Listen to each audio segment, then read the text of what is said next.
অশান্তি আর ভালো লাগছে না, পারছি না। পরিবারের মধ্যে অশান্তি আজকের যুগে একটা জ্বলন্ত সমস্যা। বাড়িতে বাড়িতে অশান্তি, আগুন জ্বলছে। আপনি কি চান এই দাবদাহ থেকে মুক্তি পেতে? এই অশান্তির মূল গোড়াটা কোথায়? কিভাবে বাড়ি থেকে অশান্তি দূর করব?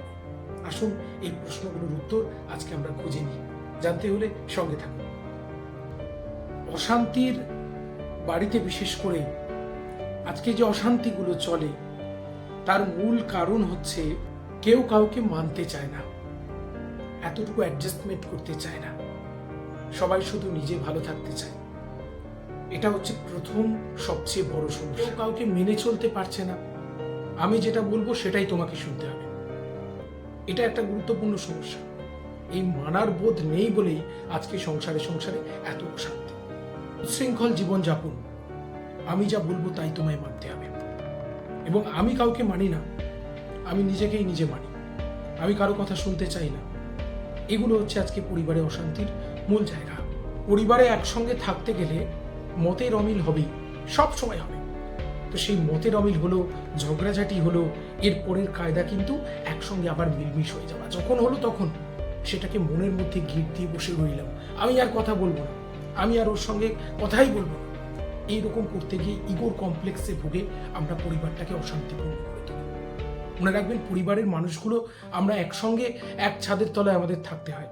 আমরা যদি একটু অ্যাডজাস্টমেন্ট করি না, একটু হাতের 5টা আঙুল সমান হয় না, কেউ একটু ভুল থাকবে, তাকে যদি আমরা একটু মিলিয়ে মিশিয়ে নিই, ঠিক হয়ে যাবে, পরিবারের অশান্তি দূর হয়ে যাবে। আমি ওর সাথে আর কথা বলবো না, ও কেন আমার সাথে এরকম আচরণ করবে, ও কেন এই কথাটা বলবে, আর ওর সাথে আমি কথা বলবো না। এই আচরণগুলো পরিবারের লোকের সঙ্গে কখনো করতে নেই। এতে পরিবারের অশান্তি বাড়ে। দেখুন, রাগ হয়েছে, স্ত্রী স্বামীর উপর রাগ করে বাপের বাড়ি গেছে, হতেই পারে। মাথা ঠান্ডা হওয়ার পর স্বামীর উচিত স্ত্রীর খবর নেওয়া, স্ত্রীর উচিত আবার ফিরে আসা, ইগোর কমপ্লেক্সে না ভোগা। আর পরিবারের লোকের মধ্যে যত গন্ডগোলই হোক না কেন, তৃতীয় ব্যক্তির কাছে পরিবারের লোকের নামে নিন্দা, সমালোচনা এগুলো করলে কিন্তু অশান্তি বাড়বে।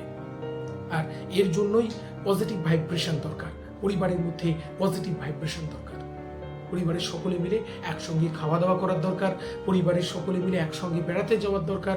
এই যত একসঙ্গে থাকার প্রবৃত্তি বাড়বে, তত দেখবেন আনন্দ বাড়বে, পরিবার জীবনে অশান্তি দূরে যাবে।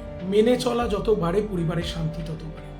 পরিবারের সকলকে একজনকে মেনে চলতে হবে। আগেকার দিনে পরিবারের কর্তা থাকতো, ওই রকম বাড়িতে একজনকে সকলে মেনে চলুন, সকলে মিলে আনন্দে জীবন কাটান, শান্তিতে জীবন কাটান। জীবনের আসল উদ্দেশ্য শান্তি লাভ। খুব ভালো থাকুন, আজকে এখানে শেষ করবো।